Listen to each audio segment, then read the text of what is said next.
महात्मा बुद्धा कहते हैं, मन के जीते जीत है और मन के हारे हार। इंसान का सबसे बड़ा शत्रु उसका मन है। अगर वह चाहे तो उसे बर्बाद कर दे, अगर वह चाहे तो उसे आबाद कर दे। नमस्कार दोस्तों, स्वागत है आपका हमारे इस YouTube चैनल में। आज की कहानी में हम जानेंगे कि मन में उठ रहे गंदे विचारों को कैसे खत्म करें। दोस्तों, हमारे मन में गंदे विचार क्यों आते हैं? हम नहीं चाहते, लेकिन फिर भी हमारे मन में गंदे विचार आते रहते हैं। लेकिन मन हमारा सबसे बड़ा दोस्त और मन ही सबसे बड़ा दुश्मन क्यों है? जब हम अपने मन की बात मानते हैं तो हमारा मन ही हमारा नेतृत्व करता है, और जब हम मन को संतुलित कर लेते हैं तो हम अपने जीवन में हर चीज का ध्यान रखते हैं। हम अपने मन में आने वाले गंदे विचारों को रोकने की कोशिश करते हैं, लेकिन जितना अधिक हम रोकते हैं उतना ही ये विचार हमारे अंदर प्रवेश करते हैं। जितना अधिक आप किसी चीज से दूर भागते हैं, वह चीज आपको अपने पास ले जाएगी। इसलिए उस चीज से दूर मत भागिए, उस पर संतुलन बनाए रखिए। एक बार एक व्यक्ति गौतम बुद्ध के पास आया और गौतम बुद्ध से बोला कि हे बुद्ध, मेरे मन में इतने गंदे विचार क्यों आते हैं? मैं नहीं चाहता कि मेरे मन में गंदे विचार आएं, पर मेरे मन में हमेशा काम वासना के विचार चलते रहते हैं और मैं इनके बारे में सोच सोच कर बहुत परेशान रहता हूँ। मेरी ऊर्जा और समय यह सब सोचने में ही नष्ट हो जाता है, और इन सब के विचारों की वजह से मैं कभी भी शांत नहीं रह पाता हूँ, और मैं हमेशा ही स्त्रियों को देखकर मोहित हो जाता हूँ। अपने आप को रोक ही नहीं पाता हूँ। बुद्ध मुस्कुराए और उन्होंने उस व्यक्ति से पूछा, क्या तुम्हें पता है यह काम वासना होती क्या है?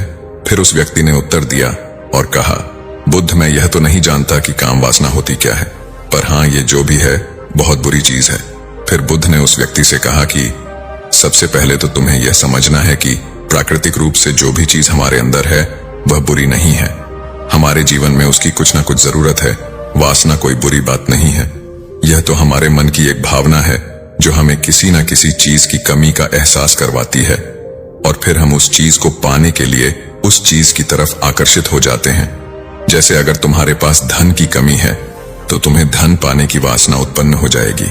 तो वासना कुछ और नहीं, बस एक प्रकार की कमी है जो कि एक प्रकार की जरूरत का एहसास है, और जब ये जरूरत शारीरिक हो तो हम इसे काम वासना कह देते हैं। उस व्यक्ति ने गौतम बुद्ध को कहा कि बुद्ध, मुझे काम वासना का मतलब तो समझ में आ गया, पर आप मुझे ये बताइए कि यह आती कहां से है और कैसे आती है? गौतम बुद्ध ने कहा कि काम वासना कहीं से आती नहीं है, ये तो हमारे अंदर ही होती है, और इसका होना तो जरूरी भी है, तभी तो मानव जाति का विस्तार होगा। उस व्यक्ति ने कहा, जब यह हमारे अंदर ही है और जरूरी भी है तो फिर लोग इसे गलत क्यों बोलते हैं? बुद्ध ने कहा कि यही तो समस्या है। लोगों ने काम वासना को गलत तरीके से सोच लिया है, इसे छिपाने की और दबाने की कोशिश करते हैं। काम वासना गलत नहीं है, बल्कि काम वासना का गलत तरीके से प्रयोग करना गलत बात है। लोग जिससे प्रेम करते हैं बस उसी के लिए जीने लग जाते हैं, उसे पाना ही अपना लक्ष्य बना लेते हैं और उसी के बारे में हमेशा सोचते रहते हैं, पर यह सब गलत है। बुद्ध ने उस व्यक्ति से कहा, क्या तुम्हें पता है जानवरों में भी काम वासना होती है? उस व्यक्ति ने उत्तर दिया, हाँ बुद्ध, जानवरों में भी काम वासना होती है, क्योंकि जानवर भी तो आखिर अपनी पीढ़ी को आगे बढ़ाएंगे। बुद्ध ने कहा, तो फिर हम जानवरों की काम वासना को गलत क्यों नहीं कहते हैं? व्यक्ति ने कहा, मुझे नहीं पता महात्मा, आप ही मुझे बताइए। गौतम बुद्ध ने कहा कि जानवर अपनी काम वासना का प्रयोग आनंद प्राप्ति के लिए नहीं करते, वह तो सिर्फ संतान उत्पन्न करने के लिए काम वासना का उपयोग करते हैं। जानवरों को प्रकृति ने इतनी समझ नहीं दी कि वह काम वासना को अपने सुख का आधार बना सके, जबकि मनुष्य अपनी समझ के बलबूते पर प्रकृति में पाई जाने वाली प्रत्येक वस्तु को अपने सुख के लिए अपने प्रयोग करता है। हम इंसानों ने ही काम वासना को अपने सुख का साधन बना लिया है, जबकि प्रकृति ने तो हमें अपने वंश को आगे बढ़ाने के लिए दिया था, लेकिन इंसानों ने इसे अपने जीवन का परम लक्ष्य बना रखा है, और इस तरह से काम वासना का बेलगाम हो जाना गलत है। उस व्यक्ति ने पूछा, महात्मा जी, ये काम वासना हम पर हावी क्यों होती है और क्यों यह बेलगाम हो जाती है? तब गौतम बुद्ध ने कहा कि सुनो, अब जो मैं तुम्हें बताऊंगा उसे तुम ध्यानपूर्वक सुनना। काम वासना का सारा खेल तुम्हें समझ आ जाएगा, तुम्हें तुम्हारे सारे सवालों का जवाब मिल जाएगा, बस तुम्हें ध्यान से सुनकर समझना है। फिर गौतम बुद्ध उस व्यक्ति को बताना शुरू करते हैं। एक बार की बात है, एक आश्रम में गुरु और उनके शिष्य रहा करते थे, जिससे रोजाना आश्रम के बाहर स्थित गांव में भिक्षा लेने के लिए जाते थे। उस आश्रम का एक शिष्य जिस गांव में भिक्षा लेने जाता था, उसे रास्ते में एक नदी पद्धति थी, जिससे रोज उसी रास्ते से भिक्षा लेने जाता था। एक दिन उसे ने देखा कि एक लड़का पेड़ के पीछे छिपा है। वह उस लड़के के पास गया और उससे जाकर बोला, भाई तुम इस पेड़ के पीछे छिपकर क्या देख रहे हो? लड़के ने कहा, अरे तुझे नहीं दिख रहा क्या कि मैं क्या देख रहा हूँ? तब शिष्य ने नदी की तरफ देखा तो वहां पर कुछ लड़कियां पानी भर रही थीं। वो लड़कियां 14-15 साल की थीं। तब शिष्य ने उस लड़के से कहा, अरे भाई वहां पर तो लड़कियां पानी भर रही हैं, इसमें छिपकर देखने वाली क्या बात है? तब वो लड़का शिष्य की तरफ देखकर उससे कहता है, अरे पागल तुम्हें दिखाई नहीं दे रहा? यह परी कैसे नदी से पानी ला रही है? जरा उनकी अदाओं को तो देखो, उनके कोमल शरीर को देखो, उनकी पतली कमर मटके को उठाते समय बल खाती है और उनके बाल उनकी कमर पर कैसे लहरा रहे हैं, मानो सुंदरता बिखरी पड़ी हो। उसने फिर से नदी के किनारे देखा और इस बार वह नदी के किनारे देखता रहा। अब कुछ भी दिखाई नहीं दे रहा था और वह बिल्कुल निडर था। उसे किसी भी चीज का कोई डर नहीं था। लेकिन अब वो छिपने लगा और उन लड़कियों को देखने लगा जैसे उसने कोई अपराध कर दिया हो। और जब वो छिपकर उन लड़कियों को देख रहा था तभी वो अचानक अंदर से कौंप गया और उसने कहा कि ये मैं क्या कर रहा हूं? मैं जो कर रहा हूं वो सही नहीं है, मुझे यहां से चले जाना चाहिए। और फिर वह जल्दी से वहां से चला गया। वो आश्रम पहुंच जाता है। आश्रम जाकर वो अपने कार्यों में लग गया। लेकिन जो अभी वह देख कर आया था वही उसकी आंखों के सामने बार बार आ रहा था। उसके मन में वही दृश्य चल रहा था। उसका दिमाग सब कुछ देखने के लिए संघर्ष कर रहा था। उसका किसी भी काम में मन नहीं लग रहा था। सुबह होते ही वह रोज जल्दी ही भिक्षा के लिए आश्रम से निकल जाता था और उस नदी के पास वाले पेड़ के पास जाता था जहां पर वह लड़का पहले से मौजूद रहता था। उसके साथ मिलकर लड़कियों को छुप छुप कर देखता था। अब वह ऐसा रोज करने लग गया। यह उसके रोज का काम हो गया। अब उस शिष्य का मन किसी भी काम में नहीं लगता था। वो हमेशा ही किसी न किसी प्रकार के विचार में उलझा रहता था। वो आश्रम के कार्यों को भी ठीक ढंग से नहीं कर पा रहा था। न वो ठीक से सो पाता था, न वो ठीक से खाना खा पाता था। उसका मन बेचैन सा रहता था। उसका मन बार बार उन लड़कियों की खूबसूरती देखने को मचलता था। जब गुरु भिक्षा दे रहे थे तब भी उनका मन किन्हीं अन्य विचारों में खोया हुआ था। गुरु ने अपने शिष्य की इन हरकतों को समझ लिया था। फिर एक दिन गुरु ने शिष्य को अपने पास बुलाया और कहा कि आज से मैं भी तुम्हारे साथ भिक्षा मांगने चलूंगा। आप और मैं एक साथ भिक्षा मांगने जाएंगे। तभी शिष्य गुरु को मना करते हुए बोला, नहीं गुरुदेव, आप परेशान क्यों हो रहे हो? मैं अकेला ही ठीक से भिक्षा मांग सकता हूँ। गुरु ने शिष्य से कहा कि ठीक है, तुम अकेले ही भिक्षा मांगने जाओ।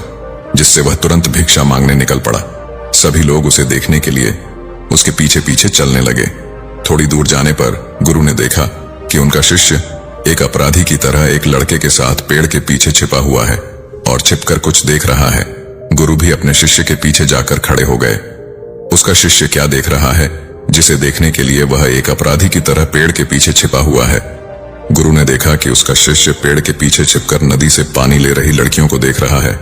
तब गुरु ने शिष्य से कहा, क्या देख रहे हो? अपने गुरु की आवाज सुनकर वह डर गया और उसके पसीने छूटने लगे। वह ऐसे कांपने लगा जैसे उसने किसी चोर को चोरी करते समय पकड़ लिया हो। उसकी हालत खराब हो गई। वो कुछ भी नहीं बोल पा रहा था। दूसरा जो शिष्य के साथ था वो वहां से भाग गया। उसके मुंह से कुछ टूटे फूटे शब्द ही बाहर निकल रहे थे। वो अपने गुरु से नजर भी नहीं मिला पा रहा था।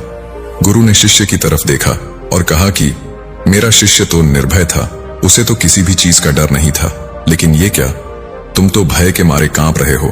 शिष्य ने गुरु से कहा कि मुझे माफ कर दो गुरुदेव, मेरा इसमें कोई दोष नहीं है।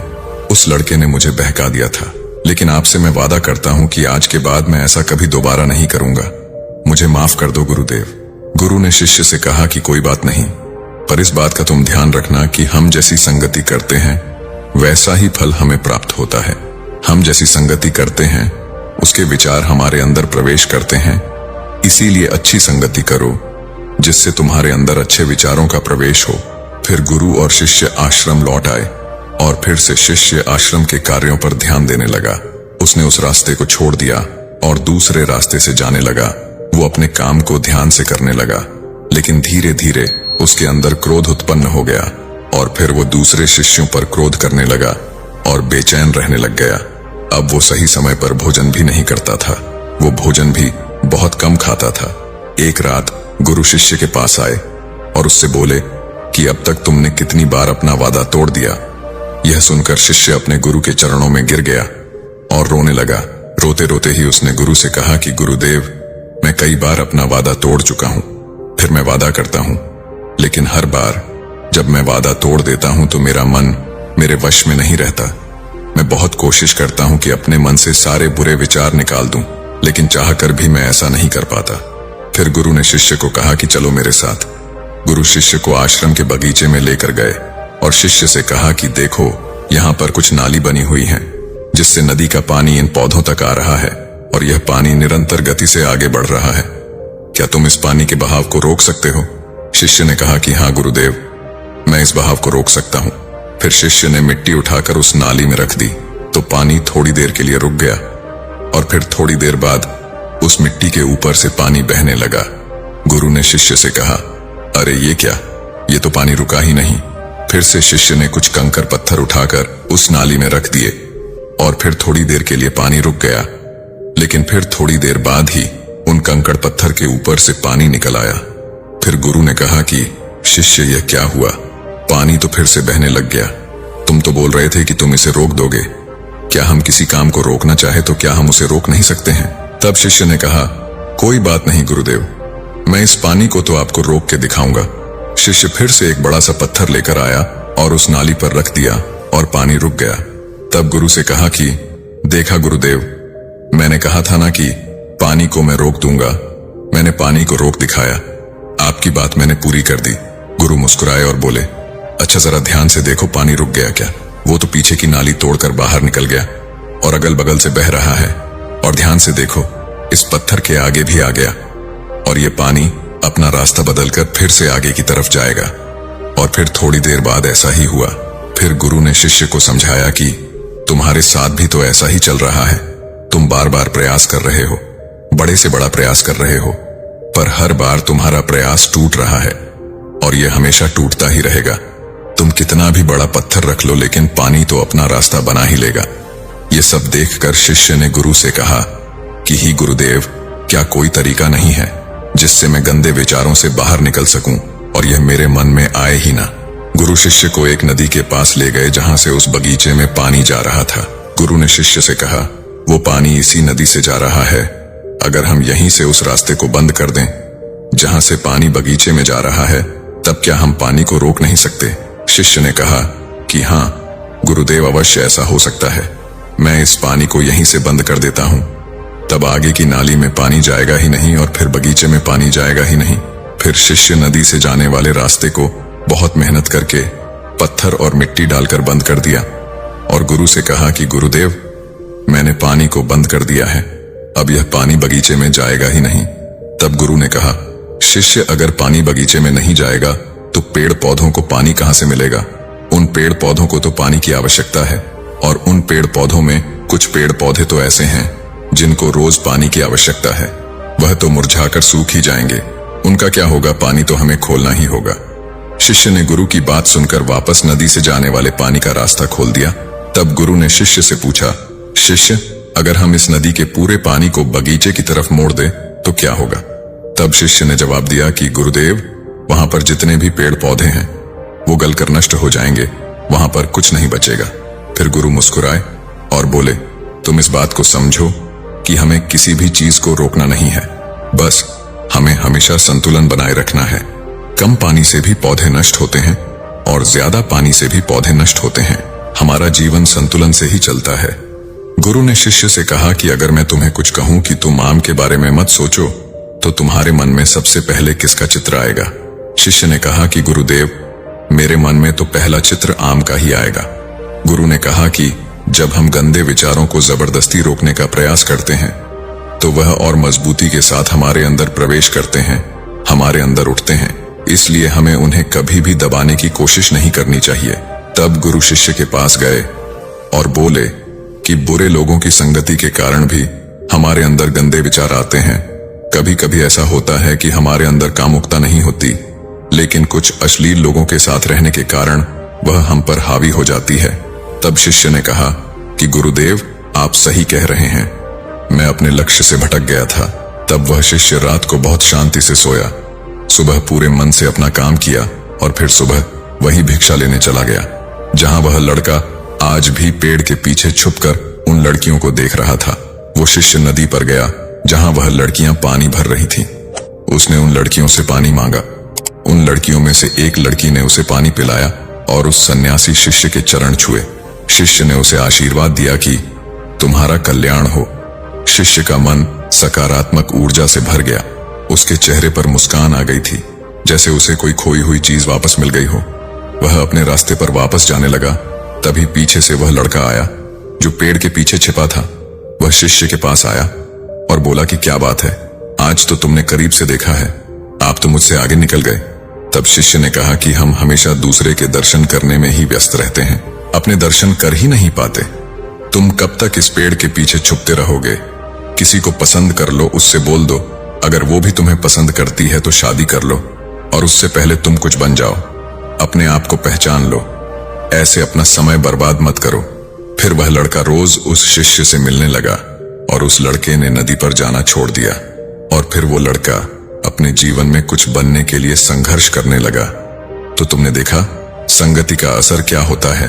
अपनी संगति बदलो, अपने विचार बदलो।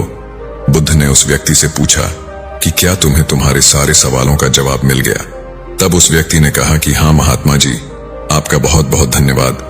तब गौतम बुद्ध ने उस व्यक्ति से कहा कि जब तुम्हारे मन में गंदे विचार आए तब आप अपने आप को दोषी मत मानो। ये शरीर है और यह सब हजारों वर्षों से सिखाया गया है। ये केवल तुम्हारे सोच लेने से, शपथ लेने से ये टूटने वाला नहीं है। लेकिन तुम्हारे पास वो शक्ति है, वो ऊर्जा है जिसका तुम्हें संतुलन उपयोग करना है। तुम एक जीवित ऊर्जा हो जो कुछ भी अनुभव करने के लिए स्वतंत्र है, जो निर्माण करने के लिए स्वतंत्र है। इसलिए तुम अपने आप को पहचानो। यह बोलकर गौतम बुद्ध मौन हो गए और वो व्यक्ति वहां से चला गया। तो दोस्तों, उम्मीद करते हैं कि आपको इस वीडियो से जरूर बहुत कुछ सीखने को मिला होगा। इसलिए इस वीडियो को अपने दोस्तों एवं परिवार के साथ ज्यादा से ज्यादा जरूर शेयर करें, ताकि उन्हें भी इस वीडियो से कुछ सीखने को मिल सके। और ऐसी ही ज्ञानवर्धक वीडियो देखने के लिए हमारे चैनल को सब्सक्राइब करना ना भूलें। धन्यवाद। नमो बुद्धाय।